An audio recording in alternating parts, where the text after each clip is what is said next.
ओम शांति। 27/7/2022 के ईश्वरीय महावाक्य हैं। आज मुरली के महावाक्यों में गीता के भगवान निराकार शिव परम पिता परमात्मा ने कहा, मीठे बच्चे, तुम्हें अब आसुरी अवगुण निकाल ईश्वरीय गुण धारण करने हैं। बाप से अपना 21 जन्मों का स्वराज्य लेना है। प्रश्न है, बाप की कौन सी एक्ट चलती है जो तुम बच्चों को भी होनी चाहिए? उत्तर में बाबा ने कहा, बाप की एक्ट है सभी को ज्ञान और योग सिखलाने की। यही एक्ट तुम बच्चों को भी करनी है। पतितों को पावन बनाना है, तुम्हारा धंधा ही है रूहानी सर्विस करना। कोई बच्चे शरीर छोड़कर जाते हैं, फिर नया शरीर ले यही मेहनत करते हैं। दिन प्रतिदिन तुम्हारी सर्विस बढ़ती जाएगी। गीत है ओम नमो शिवाय। ओम शांति। यह गीत यहाँ शोभता है क्योंकि यह ऊंचे ऊंचे शिव बाबा की महिमा है। रुद्र बाबा नहीं, शिव बाबा। रुद्र बाबा सही है, फिर भी शिव बाबा कहना अच्छा लगता है। तुम भी शरीर ले बैठे हो, बाप ब्रह्मा द्वारा समझा रहे हैं, नहीं तो शिव बाबा बोल कैसे सके? शरीर तो चाहिए, परमात्मा तो बोल ना सके। तो इनका तन का आधार लिया है, वह चैतन्य है, सत्य है, ज्ञान का सागर है, जरूर ज्ञान ही सुनाएंगे। अपना परिचय देना यह भी ज्ञान हुआ। फिर रचना के आदि मध्य अंत का ज्ञान अर्थात समझाने देते हैं, इसको भी ज्ञान कहा जाता है। किसको समझाना? यह ज्ञान देना है। सो भी ईश्वर के लिए समझाना ज्ञान है। सो तो ईश्वर ही खुद परिचय देते हैं। अब उनका परिचय और कोई तो दे ना सके, जो ईश्वर है वही देगा। अंग्रेजी में कहते भी हैं, फादर शोज सन। बाप आकर अपना और सृष्टि के आदि मध्य अंत का परिचय देते हैं। ऋषि मुनि आदि सब कहते थे, हम रचयिता और रचना को नहीं जानते हैं। अभी बाप ने समझाया है तो समझा जाता है। यह ज्ञान कोई दे नहीं सकते हैं। जिस ज्ञान से मनुष्य ऊंचते ऊंच पद पाते हैं, जरूर ऊंचते ऊंच पद है ही देवी देवताओं का। अब तुम बच्चे जानते हो, अखंड अटल पवित्रता, सुख, शांति, संपत्ति ही हमारा ईश्वरीय जन्म सिद्ध अधिकार है, जो फिर से ले रहे हैं। ईश्वरीय जन्म सिद्ध अधिकार, सुख धाम और आसुरी जन्म सिद्ध अधिकार, यह दुख धाम है। रावण द्वारा हम पतित बनते हैं, फिर पतित से पावन एक परमात्मा राम ही बनाते हैं। यह किसको पता नहीं है कि रावण आधा कल्प का पुराना दुश्मन है भारत का। कहते हैं राम राज्य चाहिए, अर्थात यह रावण राज्य है, परंतु अपने को पतित अथवा रावण समझते नहीं हैं। अब यह आसुरी सांप्रदाय बदल दैवी सांप्रदाय बन रही है। तुम यहाँ आते ही हो आसुरी अवगुणों को निकाल ईश्वरीय गुण धारण करने। ईश्वरीय गुण धारण कराने वाला बाप ही है। तुम जानते हो, अब हम आए हैं बेहद के बाप से अपना फिर से जन्म सिद्ध अधिकार 21 जन्मों का स्वराज्य लेने। यहाँ बैठे ही हैं सूर्यवंशी चंद्रवंशी स्वराज्य प्राप्त करने। जो स्वराज्य तुम कल्प कल्प प्राप्त करते आए हो, गंवाते हो फिर पाते हो, यह चक्र चलता ही रहता है। यह तो बुद्धि में रहना चाहिए ना। अब हम बाप से वर्षा लेते हैं, वर्षा लेने वाले बच्चों को बाप को याद करना पड़े ना। यह तो बुद्धि में आना चाहिए। हम माता पिता के सम्मुख बैठे हैं वर्षा लेने के लिए। वह ब्रह्मा मुख से हमको सुनाते हैं जो गोद लेते हैं। ब्रह्मा द्वारा एडॉप्टेड हम ब्राह्मण ब्राह्मणियाँ हैं ना, तो गोद कौन लेता है? स्वयं ईश्वर। तो वह जरूर ब्राह्मण कहलाएंगे। यह ज्ञान है, यज्ञ है, फिर यज्ञ कहो व पाठशाला कहो, एक ही बात है। जब रुद्र यज्ञ रचते हैं तो पाठशाला भी बना देते हैं। एक तरफ वेद शास्त्र आदि, एक तरफ गीता, एक तरफ रामायण आदि रखते हैं। जिनको रामायण सुनना है वह उनके तरफ जाकर सुने, जिसको गीता सुनना हो वह उनके पास जाकर सुने।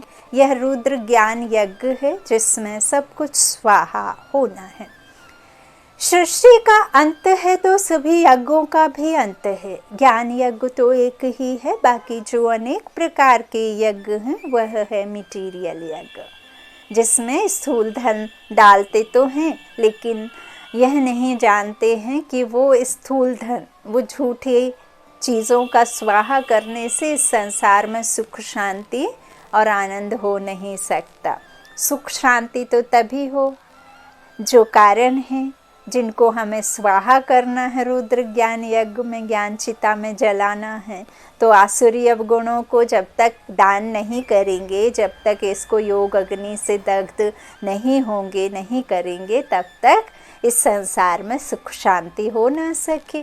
तो बाप समझाते हैं जो भी अनेक प्रकार के यज्ञ हैं वह है मटीरियल यज्ञ, जिसमें जो तिल आदि सामग्री पड़ती है। अब काला तो अंदर है, मन के अंदर आसुरी अवगुणों को काला कहा है ना, तो वो जब तक नहीं डालेंगे तो जौ काला है, तिल इस तरह से डालेंगे तो उससे क्या है, तिल आदि काले होते हैं। घी आदि डालने से क्या, ज्ञान घृत आत्मा में पड़े तब आत्मा शुद्ध हो, है ना। इस ज्ञान यज्ञ में जो बाबा ने कहा है कि आत्मा की जो बुझती हुई ज्योत को जलाने के लिए उस पर ज्ञान घृत पड़ना आवश्यकता है। हम रात में अखंड ज्योत जब कभी जलाते तो आपने देखा होगा बीच बीच में हम देखने जाते हैं कि कहीं उसमें घृत कम तो नहीं हुआ। हम समझते हैं दिया जल रहा है, जबकि उसके अंदर जो घी है वो जलता है ना, रोशनी घी करता है, और बाकी रुई और जो भी दीपक है वो तो सिर्फ उसका आधार है। तो यहाँ भी परमात्मा यही बात कहते हैं कि आपके जो आत्मा का ज्ञान घृत कम हुआ, अब उसमें समय समय पर संगम योग पर जब परमात्मा यह ज्ञान देते हैं तो इस ज्ञान को अपने में धारण करना है, उस ज्ञान घृत को समय समय अपने में डालते रहना है और अपनी बुझी हुई ज्योत को प्रज्वलित करके उसे क्या करना है, एकदम ना बुझने वाली ज्योत बनाना है ना। तो फिर सतयुग में आते हैं, फिर वहाँ हमारी गोल्डन एज होती है। तो बाबा कहते बाकी ये सब जो तिल आदि सामग्री पड़ती है यह है बेहद का यज्ञ, इसमें यह सब स्वाहा हो जाएगा।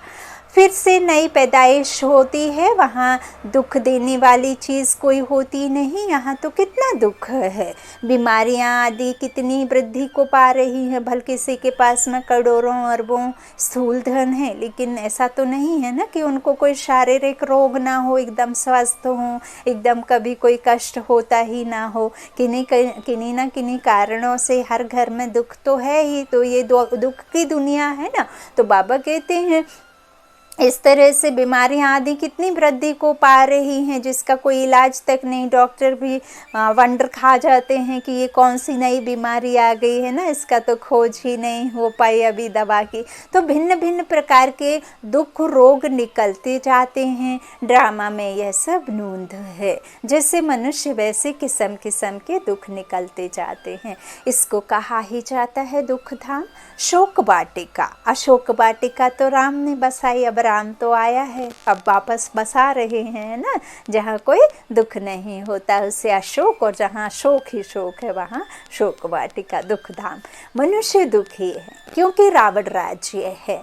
राम राज्य में रावण होता ही नहीं। आधा कल्प है सुख धाम, आधा कल्प है दुख धाम। राम निराकार परम पिता परमात्मा को कहते हैं, और हम आत्मा कौन है?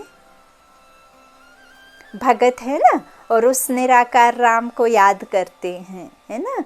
तो सीताएं हैं हम आत्मा, और राम है परम पिता परमात्मा निराकार, निराकारी आत्मा और निराकारी परमात्मा। तो जो बाप है उसे ही तो याद करेंगे। अब वो सुख का सागर है तो सुख के लिए उसे ही पुकारेंगे। तो निराकार परम पिता परमात्मा को कहते हैं। एक है रुद्रमाला निराकारी आत्माओं की, और फिर विष्णु की माला बनती है साकारी, वह तो राजा की है। विष्णु की माला जो है वो साकार लोक में है ना, पृथ्वी पर ही आकर के स्वर्ग में हम पाठ बजाते हैं, तो वह तो राजा ही की है। फिर वहाँ नंबरवार राज्य करते हैं। यह तुम बच्चों को अच्छी रीति समझना और समझाना है। जितना जितना समय बीतता जाएगा उतना उतना ज्ञान शॉर्ट होता जाएगा। इतना शॉर्ट में समझाने के लिए बाबा युक्तियाँ रच रहे हैं। विनाश के समय मनुष्यों को वैराग्य आएगा, फिर समझेंगे कि बरोबर यह वही महाभारी महाभारत की लड़ाई है। जरूर निराकार भगवान भी होगा, कृष्ण तो हो नहीं सकता। निराकार को ही सर्व का पतित पावन, सर्व का सद्गति दाता कहा जाता है। यह टाइटल कोई दे नहीं सकते। बाबा ने यह भी समझाया है, पवित्र देवताएं कभी अपवित्र दुनिया में पैर नहीं रख सकते। कहते हैं ना, देवी देवताओं के पैर धरनी पर नहीं पड़ते। क्यों नहीं पड़ते? क्योंकि यहाँ सभी विकारी हैं, और विकारी मनुष्य आत्माओं की दुनिया में कोई भी देवी देवता के पैर पड़ नहीं सकते। जब धरनी पवित्र होती है तब देवी देवता इस धरा पर रहते हैं। अच्छा, तो बाबा ने कहा है पवित्र दुनिया में कोई भी पवित्र देवता पैर नहीं रख सकते। तुम लक्ष्मी से धन मांगते हो, परंतु लक्ष्मी कहाँ से लाएगी? यहाँ तो कोई लक्ष्मी है ही नहीं। यहाँ भी मम्मा बाप से धन लेती है। यहाँ सरस्वती साथ ब्रह्मा है, वहाँ भी दोनों ज़रूर चाहिए, निशानी चाहिए। कहाँ से धन मिलता ज़रूर है, इसलिए महालक्ष्मी की पूजा होती है। उनको 4 भुजाएं देते हैं, टांगे तो इतनी देते नहीं। समझने की बात है। रावण को 10 मुख देते हैं, टांगे तो नहीं देते 10। हाँ, तो सिद्ध होता है। ऐसे मनुष्य होते नहीं, और अभी तक किसी ने देखे भी नहीं। लेकिन आजकल ऐप चल गए हैं जिससे ना जाने कितने बड़े बड़े स्नेक बना देते हैं, फिर कहते हैं कि इतना बड़ा स्नेक देखा। सब शरीर निर्वाह मात्र के लिए, ये पब्लिसिटी के लिए ये सब हम ऐप के द्वारा कर डालते हैं। लेकिन रियलिटी में किसी की 10 टांगें होती नहीं हैं, और ना ही 4 पैर और 4 हाथ होते हैं ना। वो तो जानवरों के होते हैं 4 पैर। इधर मनुष्यों के कहीं भी चाहे वो देवी देवता के राज्य में भी, जब हमारा सतयुगी राज्य चलता है तब भी किसी के इस तरह से 4 हाथ होते नहीं, और ना ही किसी के 3 आँखें होती हैं। आत्मा रूपी जो दिव्य दृष्टि है उसे फिर परमात्मा ने त्रिनेत्र कह दिया है। अच्छा, तो इस तरह से बाबा कहते हैं ऐसे मनुष्य कहीं भी होते नहीं हैं। यह है समझाने के लिए। जब कोई का पति मरता है तो उनकी आत्मा को इनवाइट किया जाता है, करते हैं ना, पंडा आदि बुला करके जो पूजा आदि कराते हैं। परंतु आए कैसे? ब्राह्मण के तन में आती है, बुलवाया जाता है। यह रस्म रिवाज ड्रामा में नोंधी हुई है, इसमें भी किसी का दोष नहीं। जो हुआ सो हो रहा है। बाबा कहते हैं अब आत्मा तो शरीर छोड़ दूसरा ले लेती है, शरीर तो विनाश कर दिया जाता है, अब वो कैसे आएगी आत्मा? समझने की बात है ना। तो यह सब भी बाबा कहते हैं ड्रामा नोंधी हुई है।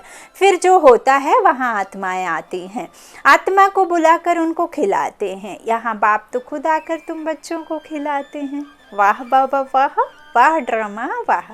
तो अब तुम बच्चों का धंधा ही है, यह सर्विस का हुआ। हाँ, यह धंधा बाबा कहते हैं तुम भी बाप से ज्ञान लो और फिर ज्ञानी बनो, और फिर धारणा कर स्वरूप बन, सबको स्वरूप बनाओ, सबको रास्ता बताओ और सबको बाप का परिचय दो। तो यह धंधा ही है सर्विस का हुआ। शरीर छोड़कर फिर कहाँ जन्म ले, फिर मेहनत करते हैं। तुम्हारा है ही पतितों को पावन बनाने का धंधा। तुम आगे चल देखेंगे कैसे सर्विस बढ़ती है। कल्प पहले भी ऐसे हुआ था, वही रील है। तुम बच्चे जानते हो जो कुछ होता है कल्प पहले मुआफिक, नथिंग न्यू। बाप भी ज्ञान और योग सिखलाने की वही एक्ट करते हैं जो कल्प पहले की है। इसमें जरा भी फर्क नहीं पड़ सकता है। यह ड्रामा है ना। हम आत्माएं घर से आती हैं, मनुष्य तन धारण कर पाठ बजाती हैं 84 जन्मों को, और ड्रामा के चक्र को पूरा समझाना है। और कोई जानते नहीं है, हम खुद ही नहीं जानते थे। तुमने ही कल्प पहले जाना था।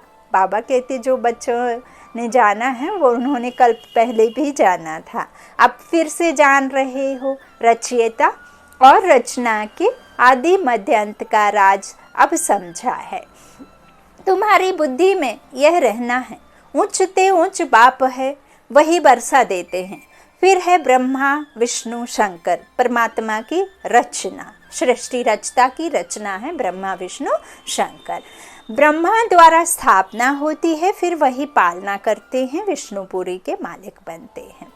विष्णुपुरी कहो व लक्ष्मी नारायण की पुरी कहो, बात एक ही है।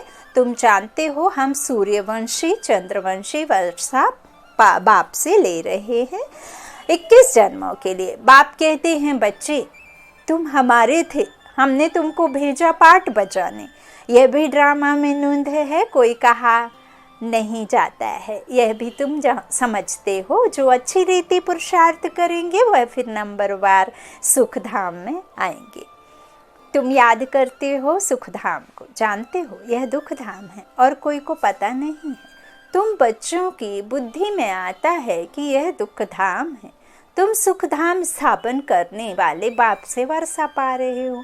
हम जीते जी उनके बने हैं। राजा की गोद लेते हैं तो समझते हैं ना हम उनके हैं, है ना। किसी को जब कोई गोद ले लेता है बड़ा भला मानस, तो उसके फिर पिता का नाम उसको मिल जाता है, वो वारिस बन जाता है। तो बाबा कहते हैं इस तरह से राजा की गोद लेते हैं ना, है ना, तो हम समझते हैं ना हम उनके हैं। पहले भी लौकिक फिर दूसरा भी लौकिक ही संबंध रहता है, यहाँ अलौकिक फिर पारलौकिक हो जाता है।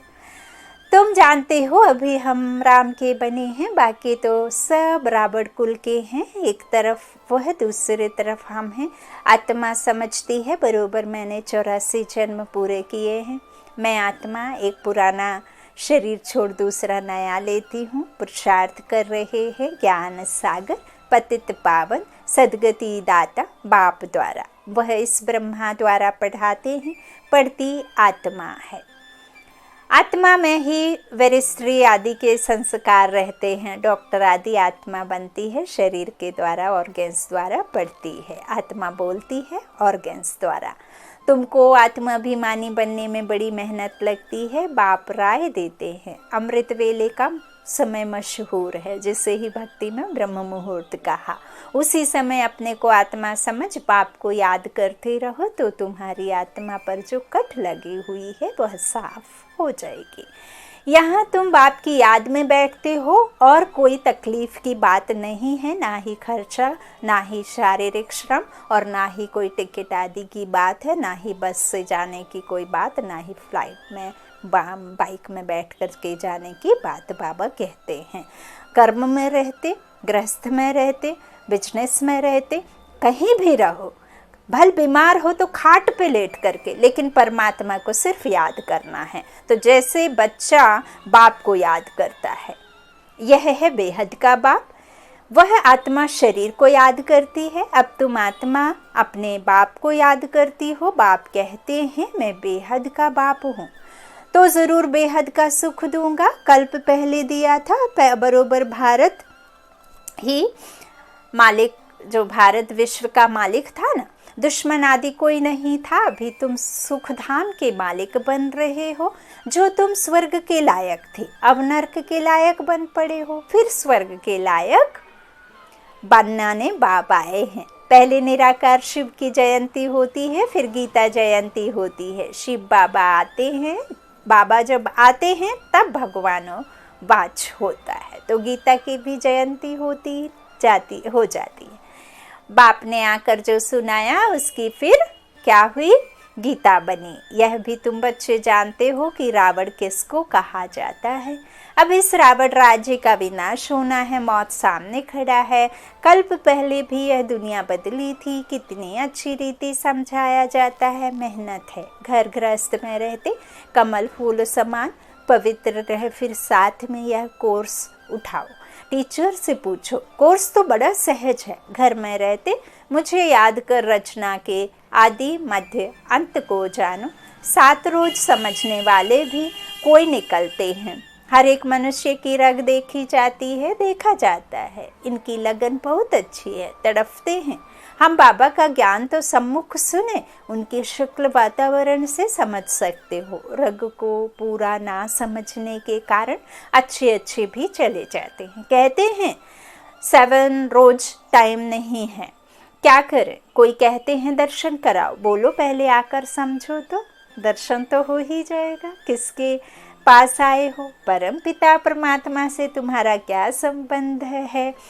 ब्रह्म कुमार कुमारी तो तुम भी ठहरे ना, शिव बाबा के पोतरे सो ब्रह्मा के बच्चे हो गए। बाप स्वर्ग का रचयिता है तो जरूर वर्षा देता होगा, राजयोग सिखलाता होगा, समझाकर फिर लिखा लेना चाहिए। एक दिन में भी कोई अच्छा समझ सकता है।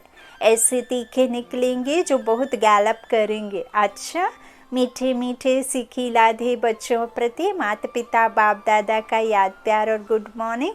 रूहानी बाप की रूहानी बच्चों को नमस्ते। हम रूहानी बच्चों की रूहानी माता पिता बाप दादा को याद प्यार और गुड मॉर्निंग। शुक्रिया बाबा, मीठे बाबा, सबका साथी सबका सहारा।